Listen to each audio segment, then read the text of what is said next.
everyone. My name is Pothik Chatterjee, AVP of Innovation at LifeBridge Health and Executive Sponsor of 1501 Health.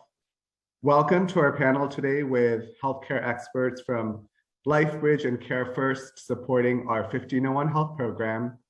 I wanted to share just a few opening remarks about how this program came about.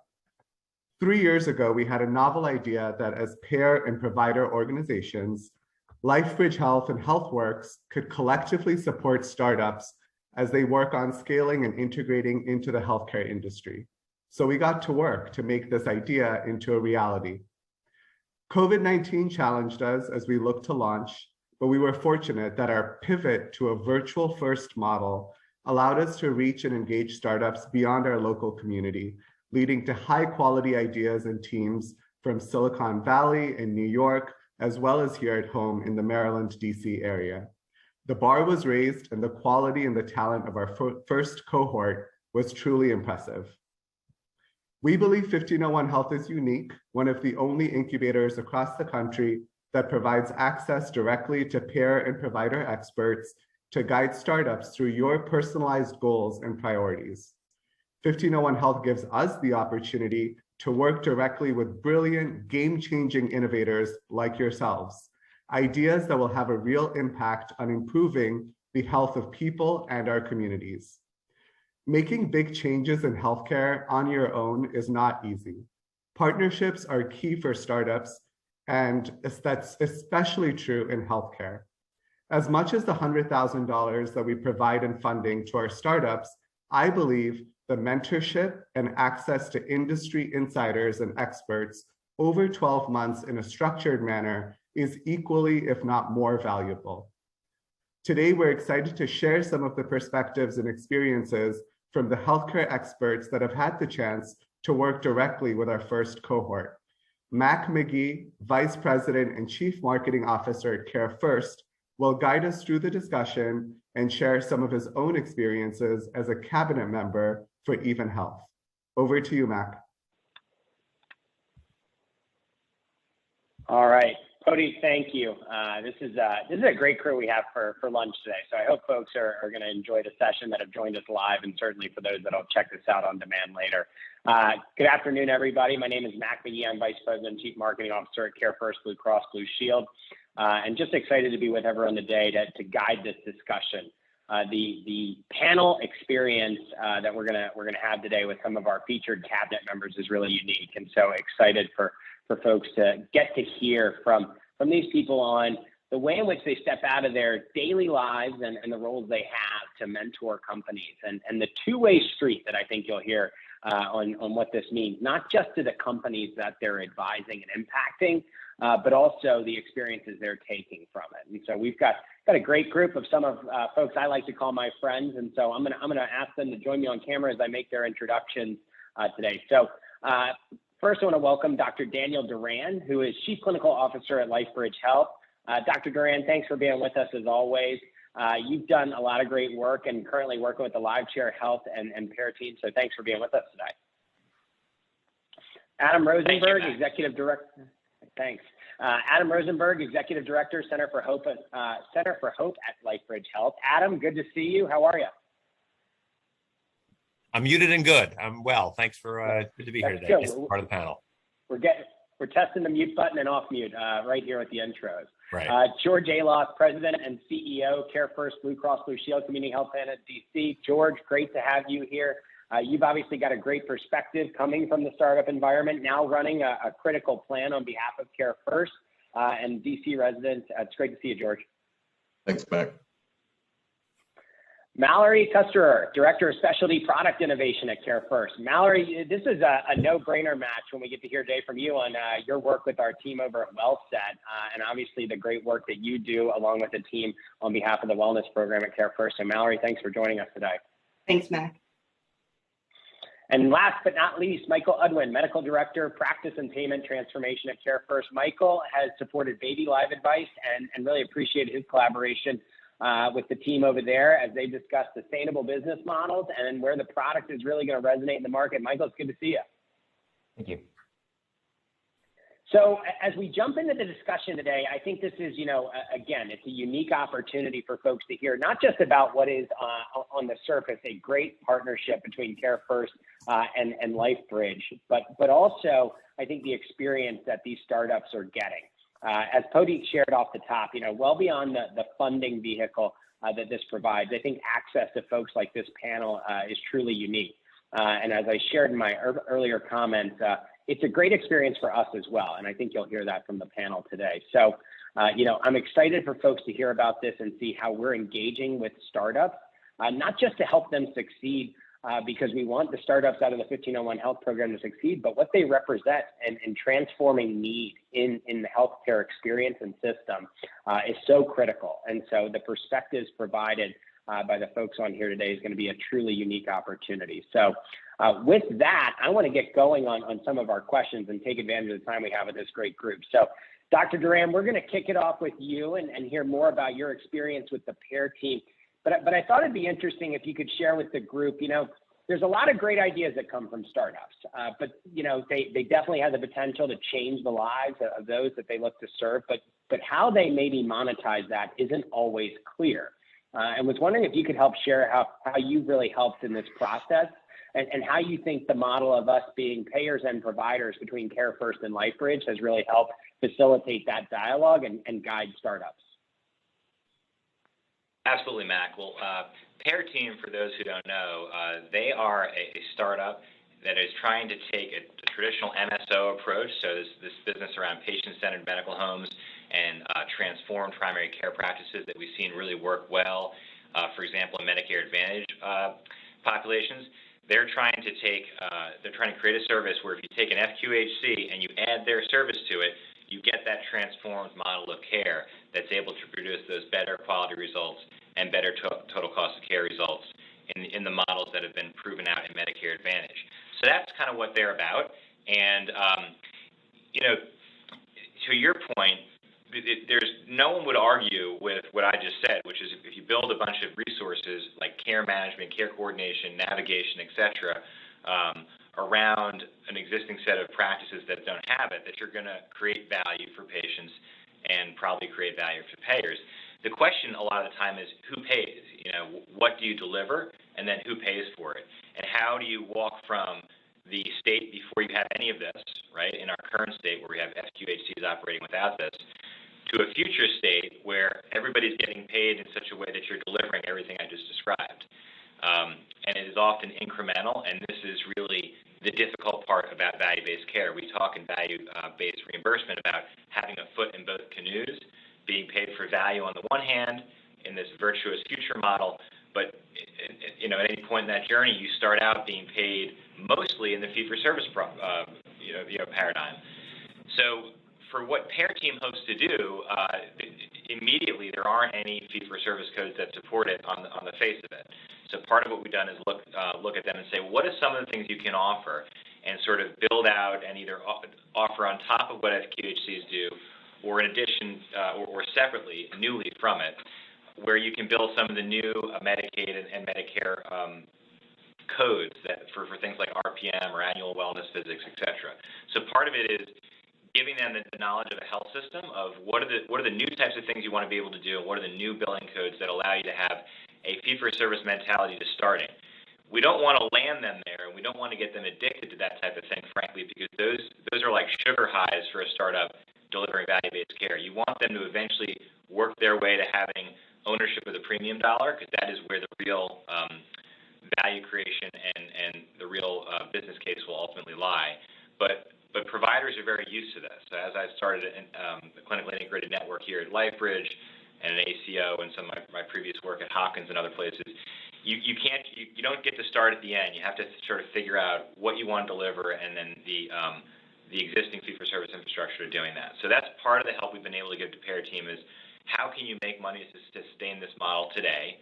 What should you use your investor money to sort of take a loss on today, so that you can demonstrate to payers that you have a model that can deliver in an at-risk contract. But you can't really start out, taking risk on total cost of care. That no one's going to let you do that, and you shouldn't do that first.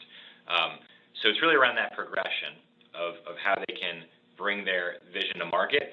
And it's also a little bit helping them work on the vision. And I think, again, from the provider side, because they have great payer guidance from Care First, on the provider side, it's a little bit of something like, if you're going to build a data system, how should it look to the providers? You know, how do we want to see it? Do we want to see it integrated in the EHR? Do we want to see it, parts of it standing separate from the EHR? What are the trade-offs of those decisions? So it gets pretty granular in that sense when we start thinking about usability and how to think about integrating a service and a set of analytics into the clinic. That's great. Thank you, Dr. Rand. So Adam, I want to go to you next, and I'm biased on this company because I also get to work with the great team over at Even Health. But I think that, you know, this is a really unique platform, and I've certainly gotten up close look at it. But you look at what this represents to the industry, and certainly how they're delivering their services, you know, first with an anonymous and virtual first approach through the Cabana platform. Would love to hear how you've been helping this team and increase their reach and support, and all the great work David and Heather and the team over at Even are doing. So I'd love to get your thoughts. Thanks, Mac. You know, the Cabana platform, you know, really comes at a time when I think the industry and the field really needs it most. Its uniqueness, you know, comes from the ability to provide a lot of support after secondary traumatic stress incidences for healthcare workers. And we have gone through an unprecedented period of time where we've had all of our staff on the front lines every day for 18 months, 19 months, and it just continues to go. And look, the challenge is obviously that they need to be present as caregivers for their health system, as well as being caregivers for home. And, you know, how do you, and it's become a real topic of conversation of how do we care for the caregiver? And ultimately, in some ways, how do we care for the caregivers who care for caregivers? And that's what this platform is really designed for, right? It's like care for caregivers cubed. And so it's been such a, you know, its timing is so good because we've been able to talk with the Even Health team in real time, as you know, as they've developed it with us and shared the platform, able to think about, you know, the other things that we're doing with our own team at Center for Hope, which focuses on violence intervention, or throughout LifeBridge Health in our various health services to see how it can work. And so it's been exciting to actually not talk about it in the theoretical, but really be able to talk about it in the practical. And then to be able to say, you know, just last week when we were grappling with this issue, this would have been really useful. And I think that's just been, and they've been so appreciative to have a connection with people who are doing this work real time, to sort of see, you know, what our needs are, and to be able to feed that through their model there. One of the, you know, and then, you know, ultimately, you know, and perhaps even serendipitously, you know, besides being able to provide insight as to how to build the platform and develop the platform and places to use it, look, I've also been able to be really instrumental in helping them connect with other organizations nationally to, you know, be part of this startup group. You know, that I guess my I think we all wear many hats, right? But one of my hats, you know, is within the broader child advocacy community. There are 900 centers like us around the country, each of who would benefit from this sort of, anonymous avatar-based care platform. And to be able to connect them to that national organization to see how it can roll out there, they were really appreciative of. And frankly, the National Children's Alliance really appreciated it as well. And then close to home here at LifeBridge, we were actually having the conversation about how do we provide secondary traumatic stress support for our caregivers. And so while we were rolling out one, you know, very direct platform, we were able to also say, hey, here's plan B. And, you know, how can we roll that out as well? And so it's been, you know, enriching for me to be able to know that there's a lot of other options out there. And I think they really appreciated the access, not only for just good ideas, or at least I like to think they're good ideas, but also the access for, you know, real-time, you know, application and connections to roll this platform out. Thanks, Adam. So Mallory, I'm gonna go to you next. You think about wellness a lot on behalf of Care First as part of your day job, and then you've gotten an opportunity to get close and connect with the WellSet team.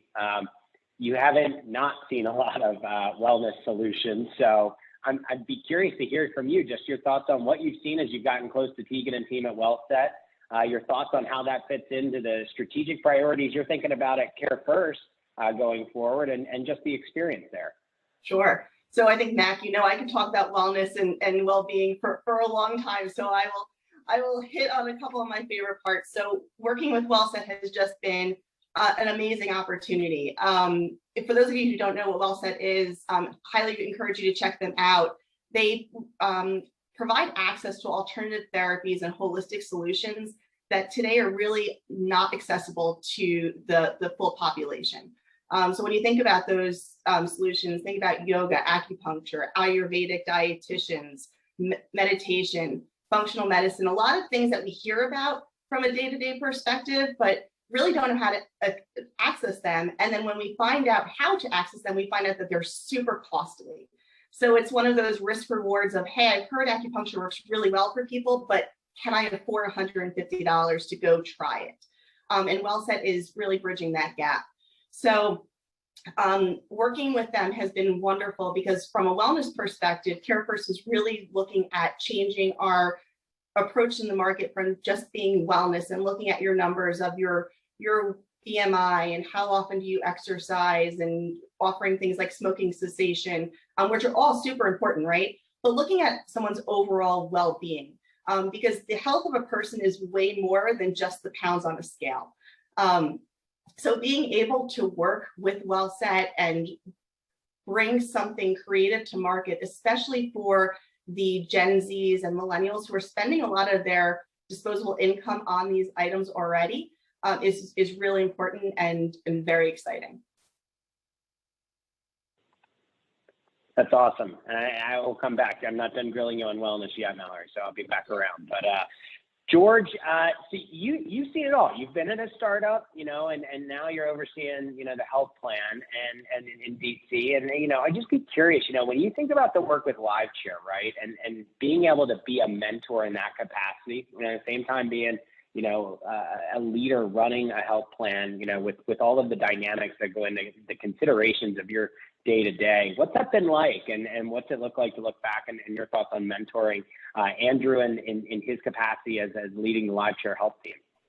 Gosh, it means so much. Honestly, having been through it and spent so much time not getting any real good advice, and it took years to really get into a position where you're getting good advice to help grow your business. It was so important for me to feel like I could pay it forward to somebody else. And so Andrew's been fantastic, LiveChair has been fantastic, and they've just been open to all the advice that I've been able to give them.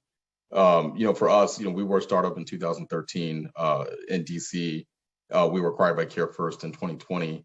Also, what some folks may not realize, we also had a plan in Detroit, which was acquired by Henry Ford Health System up in Michigan. So we built two companies really independently and sold both of them. And it was a long path to get there. And I think that in the beginning, you get a lot of advice from, venture capital, private equity guys that buy into the company. And that's great. They help you understand how to be profitable. They help you understand how to make your EBITDA margins, how to create real value around that. But sometimes you need an operational person to say, this is how you got to run the business, right? How do you match the numbers to the mission? And that's something that I've been trying to do with Andrew, and I look forward to trying to do with other folks as a part of this program. We also, I would add to that, we were a minority owned organization, as is LiveChair. And it's something really important to our mission, and to me personally, is to help foster growth for other minority owned and run organizations that are out there. So, really, really excited to be a part of this program. I think Andrew, I would say, probably felt like he got a lot out of this as well. When you come from large companies and you go into the startup world, there's so much you just don't know. So when you're at a CareFirst, so much that's already there for you. When you're small, you're doing it all. You're doing everything on yourself. You're wearing 1,000 hats. And sometimes you just need someone in your corner to say it'll be okay. There were so many times in our experience where we thought it was over. We're never going to get acquired. The company is going to fall apart. And I think part of our guidance through this program is making sure that you're just there for the company, making sure that they can call you or text you whenever they have a question or just need someone to talk to. So it's just been really important for me to be a part of it. And it's been just quite an experience. And I really can't thank the folks at 1501 Health enough for letting me be a part of this. That's awesome. Thanks, George. So Michael, round us out in the first round of questions here. So you're working with the Baby Live Advice team, right? And so I'd love for you to tell us more about what are they up to and what are you most excited about as you look ahead with that team and what they're doing? Sure. This has really been a thrilling process all the way along the lines over this last year. And honestly, I think we've learned as much from them as them from us. So it's really been very reciprocal in nature.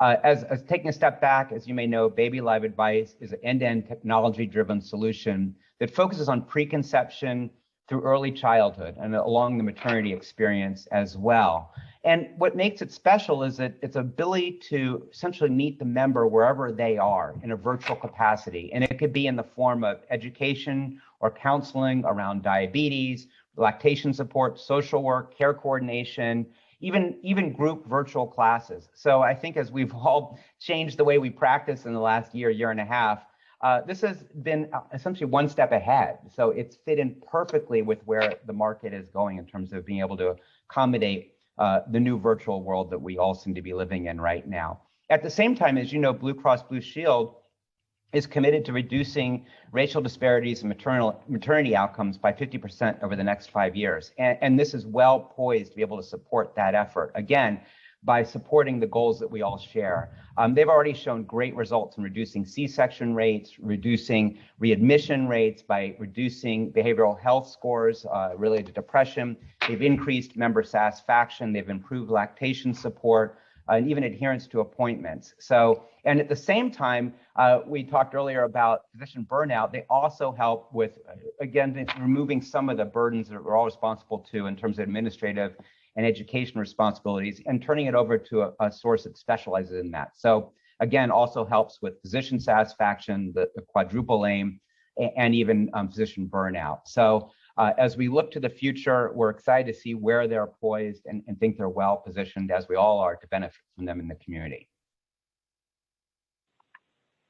That's great, Michael. And thanks to all the panelists for giving us some perspective on the individual conversations you all are having. I notice a common theme, and I've talked about this a lot with people. I think the uniqueness of a payer and provider, the way we've come together for 1501 Health, it's obviously innovative in its own right. But you look at the way these cabinets participate, and I don't know about anyone else, but I love my one-on-one sessions with the Even Health team. But I really like when we get the cabinet together, because I'm able to hear my colleagues and counterparts at other organizations ask questions and see how they're looking at things. And it's great, because then I can go back with folks like David and Heather, in my case, at Even Health, and really think about, all right, what do we do based on that? How are we reacting based on what we're trying to offer? And so it's just an interesting opportunity. I think, for those that have been in the startup world, for those that, ultimately put together outside mentorship or board or advisors, to have some of this happen at the stage these companies are getting it, combined with the access and perspective, I think is really interesting. But I shared this sentiment that we probably also take from this relationship as well, that helps us do better at what we go and do after we hang up the phone or get off. And so I'd love to hear from the panel on just what have you taken from this and the opportunity to engage in that startup, that the grind, if you will, the multiple hats. It is exponentially large at a startup. And so to be able to take some time out of your day and engage with these founders and the passion they have, would love to hear from the panel on what you've taken. So Dr. Duran, I'm going to kick it back to where we started with you, if you want to share some thoughts on that. Yeah, well, like George, but to a lesser extent, because I wasn't a founder, I was with a startup called Evolent Health at this point about 8 or 9 years ago. And that one went the public route rather than being acquired, and experienced a lot of the same emotions that George alluded to as part of the executive leadership team there. So to the extent that the grass is always greener, I think it really works well for both sides. I get a lot of excitement out of seeing somebody wear all these hats and kind of try them on, and I get to sort of mentally think through problems that are frankly require more creativity than necessarily what you're working on in a larger organization, right? So it gives me something, frankly, that I find very meaningful and kind of takes me back to that other part of my life. And it's sort of it allows us to, I think, have both the security and larger impact of working for a big organization, but still get some of that adrenaline and excitement, and hopefully help these other folks through these trials and tribulations. What they're doing is extremely exciting. In Pair Team, we have a fairly early career team doing their second, or some of them their first startup. they can benefit, I think, from just the stability and decade-plus experience that I have in this value-based space, and sort of see through some of those really difficult months. I mean, I say that they are, I think, killing it in a way that never ceases to surprise me. So they're doing really well, but they're going to hit these bumps. And I think when you're really fully invested and that's all that you see, like you see your small firm and all the challenges you're having, I think having the perspective of somebody else to say, no, you guys are really delivering on quite a bit, and you're overcoming things that you're running into barriers that others have hit, and you're gonna get past them, and we can help you do it. I find that super rewarding.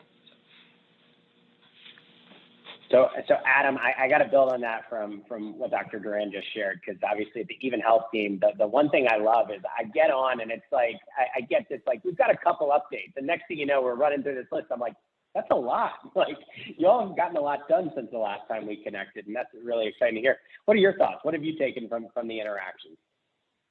Oh, well, one thing I've taken from the interactions is there's such a deep pool of people with innovative ideas that are out there that are looking to use, various platforms to make our field better. It's and I think what's personally gratifying for me, having spent much of the last 25 years, in small nonprofit, right? Where we sort of, I think, and George can relate to that too, like, scrape and sort of, claw by, and, you're lucky to make it paycheck to paycheck, and the staff is none the wiser.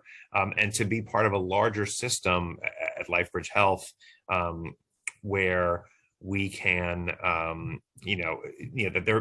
that there are multiple people who care about these issues and care to solve these problems there, and to sort of, have the, it's almost for us and what we're doing with violence intervention at Center for Hope is like a dual jumpstart, right? That we've got even a triple, it's like the trifecta, right? That we've got, the innovative hub here at 1501 Health that's looking for solutions for real problems that we're dealing with. And then we've got, obviously, the backing of LifeBridge Health to sort of figure some of these same solutions and that marriage of it there. And, a really cool company like Even Health who has some of these ideas as well. And so it's a lot of people looking to find, real solutions to real problems. It's funny when you get the invitation to be a mentor, part of it is, why am I invited to the big dance here? And I'm sure it's more than my charm. And so part of it is, I've got, background, in a variety of fields there, but hopefully, I think part of that is that, these are real applications that we can use.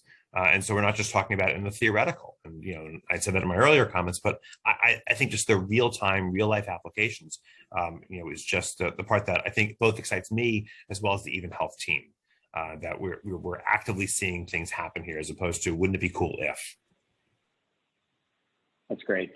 George, when you look at what you're focused on and how do we meet our members where we are with the community health plan in DC, and you look at LiveChair Health and what they're doing and finding innovative ways to do it, I have to imagine that's helpful for you, right? Is you just continue to look at what are the options in front of you? How do we best find and connect with our members and meet them where they need us to? And you look at the work the LiveChair Health team's done to do that. How's that inspired just the work that you go and do on a daily basis? So much, right? And when you go from a startup world to the more established world that we're in today, you lose some of that flair. And so, I think being back in a room and in front of a whiteboard with folks like Andrew, it's really brought me back to where we were. And there's holes in the healthcare system, especially when it comes to the underserved populations, the Medicaid populations that we're focused on, the LiveChair is focused on. And those holes can't be filled by us. We need partners like LiveChair Health to fill those gaps. It's incredibly important to the overall healthcare system for the underserved populations to have companies like that doing that work. So I think it's been amazing, and I think for me, I am the customer. So I'm the advisor to the company, but I'm also the prospective customer. So I'm talking to Andrew as in I'm the person that you're selling. So let me tell you what I need and what everyone else sitting in my seat is going to need, whether it's in DC or Chicago or Detroit or LA. We all have similar needs, and I'm telling you what that need is. Now you take that and you shape your proposal so that you're approaching these companies like, I can solve the need that you have. It's not just a way to get business and to make money, but it's a way to really solve a problem that exists that a large company like us, it takes us years to do that. We don't have the leverage that the small startups have to be able to quickly put together a solution to fix a problem. I've seen the work that Andrew and LiveChair are doing, and they're going to be able to fix a problem in many markets across the country that a lot of us would take so long to be able to figure out.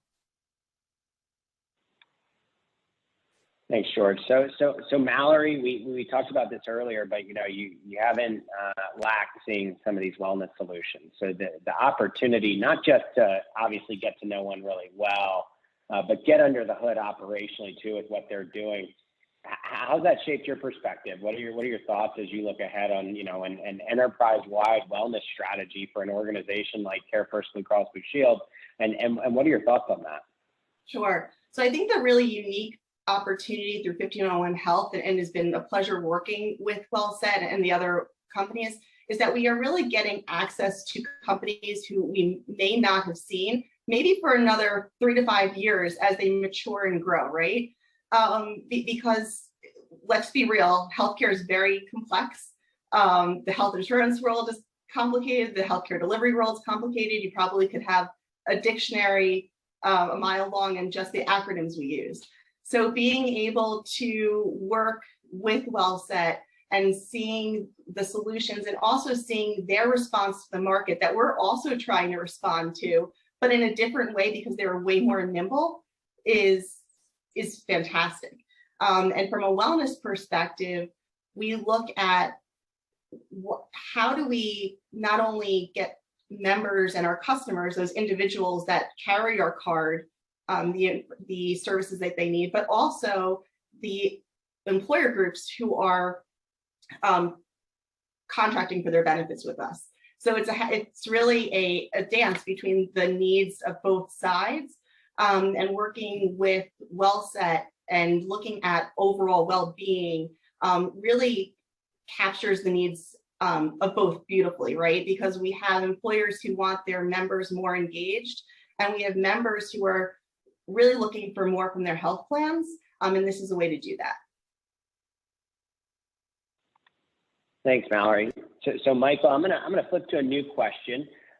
Cohort number 2's applications are open through November 16th, which is actually a week from tomorrow. I can't believe November 16th is only a week out from tomorrow, but we're there, folks. So, but Michael, as we do that, and we're going to have hopefully some new and exciting companies coming into the mix, and you think about other colleagues and folks you collaborate with joining in to serve in this capacity as a mentor for these companies.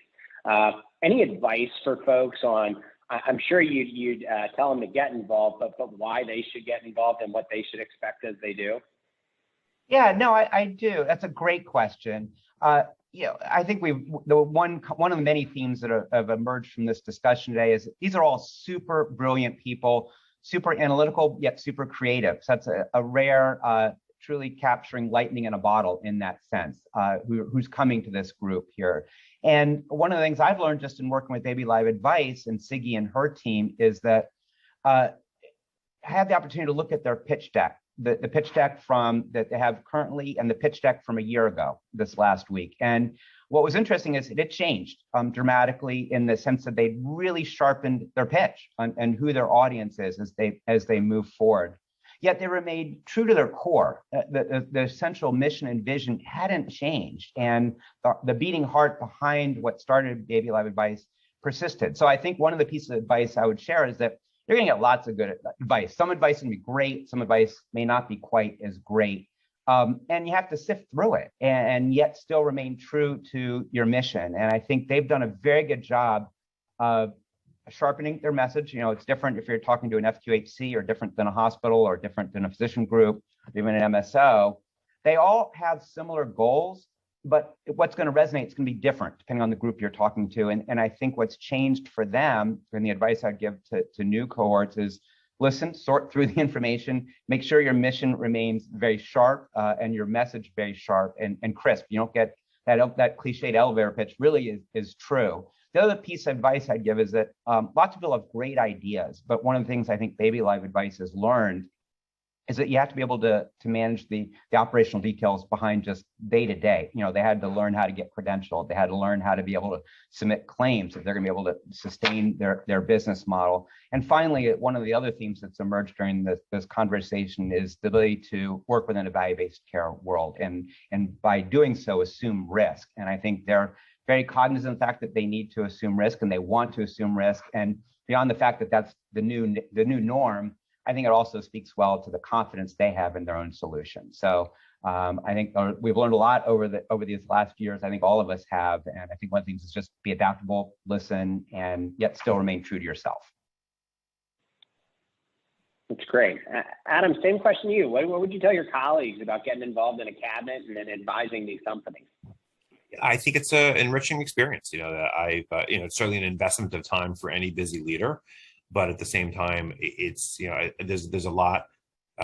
I think it's pointed advice to be able to give back to people there. That I'm also able to look. One, saying this whole time, like I think it's a platform we're going to actually use that I would not have known, and ideally get it on the ground floor as part of the beta test, and help actually work with it. I think that's really you get that head start. And to look, I like being a pace setter, and I like being able to see what the trend's going to be and work with that. And so it gives us a chance to play in the sandbox with some people who can help us get ahead of that curve and be one of the first who use this. I think the other thing I'd say to prospective mentors is is not being afraid to, because certainly when my first few hours into it, I wasn't quite sure what my role was, but I think it's you're invited for a reason. I think that it's using your network and making the connections available, and that you have a real depth, and I think that the people you're working with want to be connected to that world there. And so you've clearly got experience, and so don't be afraid to share it, because it can certainly go a long way. So George, you admitted to being on both ends now, giving advice and having received advice, and what made it good. You round us out here on this. Like, what would you tell cabinet members that can make them really valuable to these startups? Yeah, I mean, I think that being a part of this has been, like you said, enriching for all of us. And it's really made me take a step back and look at my whole business, right? So how are we solving the problems that are out there, right? Are we engaging with the right partners? Instead of trying to do everything ourselves and moving very slow to do that, can we be moving more effectively and efficiently by engaging with partners to do it? And then also with the partners that we currently have, are we getting what we need out of them? Is the pricing appropriate? Are they approaching us the best way? I think putting Andrew and LiveShare through the ringer, it made me think about our relationships with other partners as well. So I think for folks considering being a part of a cabinet, it makes perfect sense. It'll make you better as a leader. It'll make your business better, all while obviously helping a startup that's trying to grow their business. That's great. So on that, I want to shift to, there are so many options for startups today to turn, where they can turn for advice, where they can turn for funding, programs. Dr. Duran, I'd love to hear from you. Like, what should a startup think about to kind of gut check? Is 1501 right for them? And what should they know as they kind of jump into that? Yeah. Well, I'll avoid just trying to be a blatant commercial for 1501 and the way that I respond to this, because I'm very vested in this program, honestly. But I'll put in some of the considerations that I think we included in building it to begin with, right? So if you're going to take money to start your firm, obviously you need to be thinking about the terms of that. And one of the ways you can get the money is folks that are going to really just give it to you and sort of let you loose, and others that they're going to be strategic investors that might have ability to get you in and prove out your business quicker, perhaps, but will typically also have terms that give them more control and ownership. So I think 1501, and we're not the only game in town, but like Pathik said at the start of this, we're one of the very few that really has both a strategic operating partner on the payer side and the provider side. And if you know this business and if that makes sense to you, why that's advantageous, then we might really be a good home for you. If I would have to explain why having one of those two partners is advantageous, then it's probably that you are best suited with either one or the other, and there are a lot of other incubators and investment groups that will give you that. But at the very start of this, 3+ years ago, when we sat around and thought about this, we were thinking about some of the biggest problems being around data interoperability and the willingness to share the data, the operating insight and the data that goes along with it. So as digital health came around, we saw a lot of potential, but we saw payers and providers doing things separately. So to the extent that you can do them together from day one and build out a platform that can sell to both, and then actually get a potential pilot on with both to get close to getting that real organic customer in each class, that is a pathway to tremendous enterprise value that is more than additive by having both those on board. And I'll say this because I'm on the provider side and I can say it.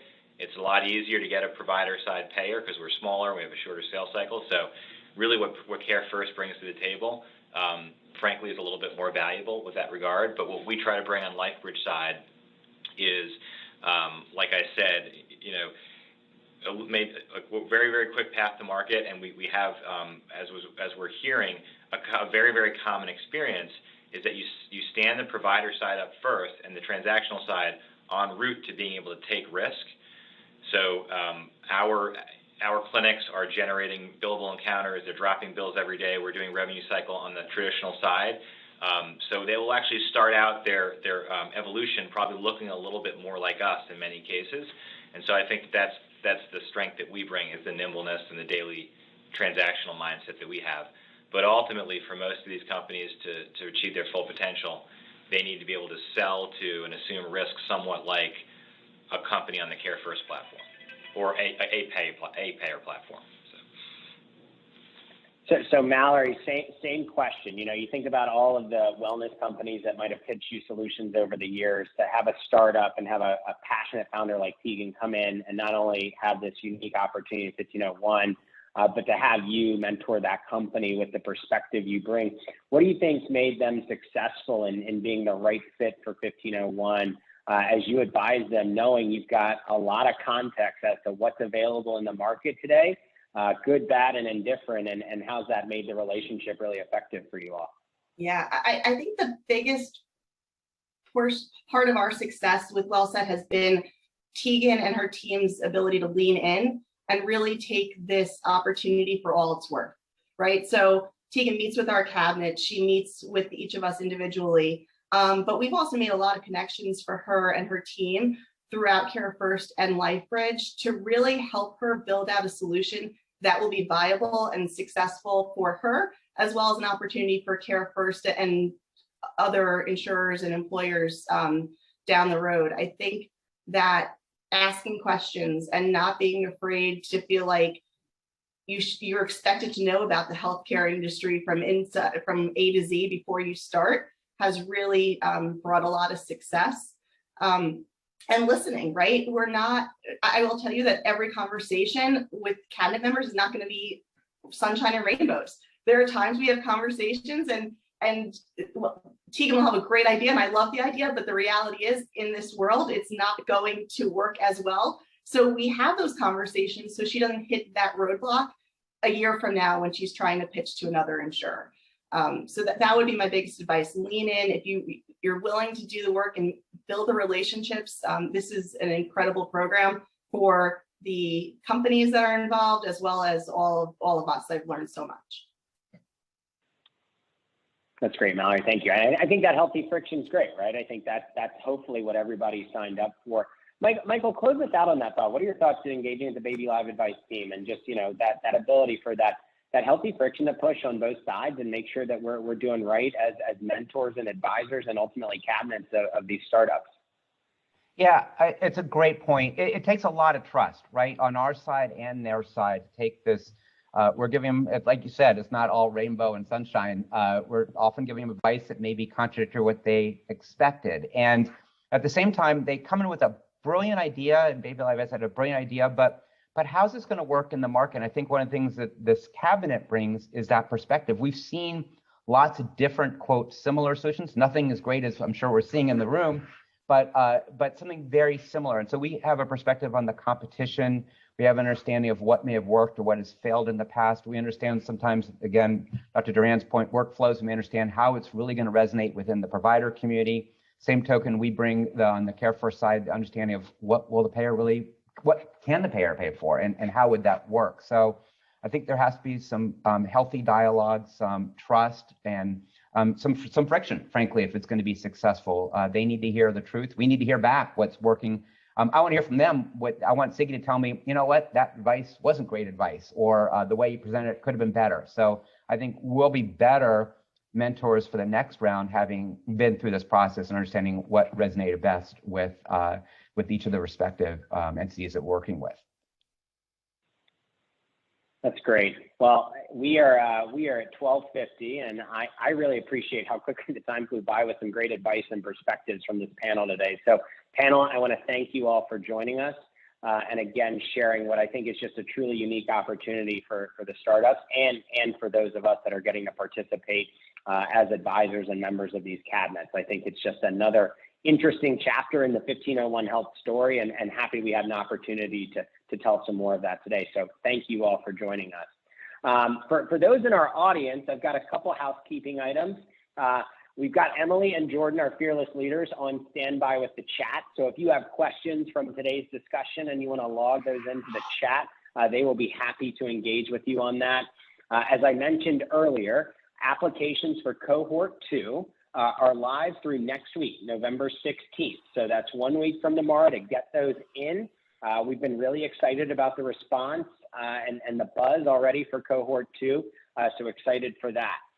There are office hours on Wednesday of this week available, and we've got information sessions available tomorrow and Thursday for anyone that wants to sign up for those with Emily and Jordan. And I think it's just always fun to spend some time with Emily and Jordan. So, get some time on there.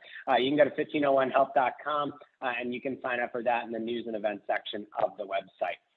And finally, I would not be a chief marketing officer. I didn't make this plug. If you are not following along yet for the 1501 Health story on LinkedIn, please do so. It's a great place to check out highlights of the companies and the great work they're doing, the passionate people behind them, and just the truly unique partnerships that are happening to make all of this work. And as always, I want to thank the folks at LifeBridge. The partnership we enjoy on behalf of CareFirst and LifeBridge for this is truly unique and something that we're all committed to. And, the passion inside of these companies is we want them to succeed because we know what they can do and bring to the market on behalf of those that we serve. So just appreciate that. So with that, I want to thank the panel one last time for their time today. I want to thank Emily and Jordan for putting this together. And we look forward to Cohort number 2 and the great next group of companies that are coming our way.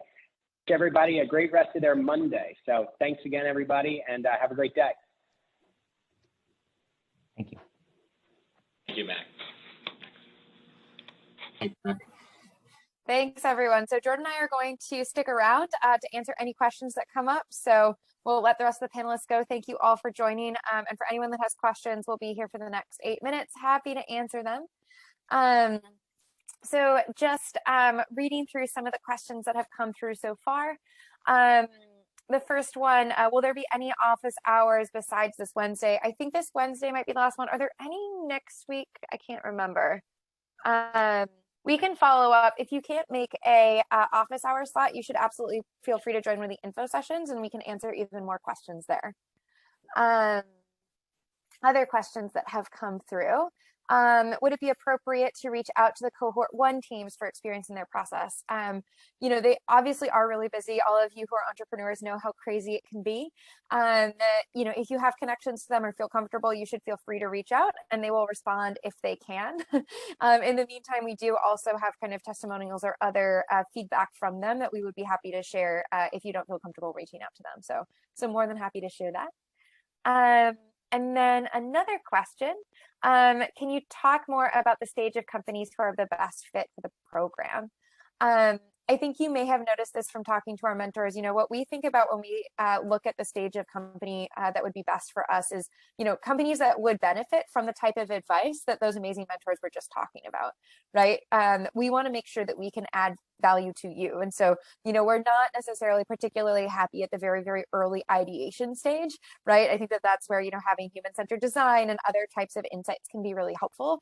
But once you have a product or a service that's out there in the market and you're trying to figure out how to integrate into this incredibly complex healthcare system and scale your solution, that is where our mentorship really shines, right? That's where these folks who have decades of experience in healthcare from the payer and or provider and or startup side can really add value to your company. And so that's how we think about the stage is, really looking to integrate and scale into healthcare and just trying to figure out that space. Jordan, are there any other questions that I missed here? I don't think I see any. I believe so. Awesome. And while there's just a lull, I'm a little biased, but that was a really excellent panel.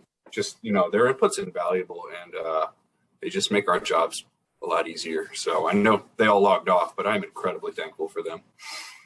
Yeah, we have an incredible group of folks. That's what a small percentage of the people who are standing behind our startups at 1501 Health.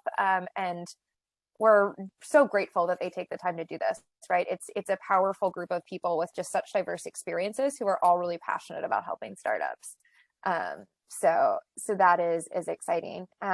It looks like there was one other question that was answered in the Q&A, which was why it was showing up, around mentors' views and support of holistic and integrative medicine startup focused on alternative therapeutic modalities for women. Definitely cannot say that 10 times fast. But as Adam responded in the Q&A, I mean, definitely something that we're interested in hearing more of.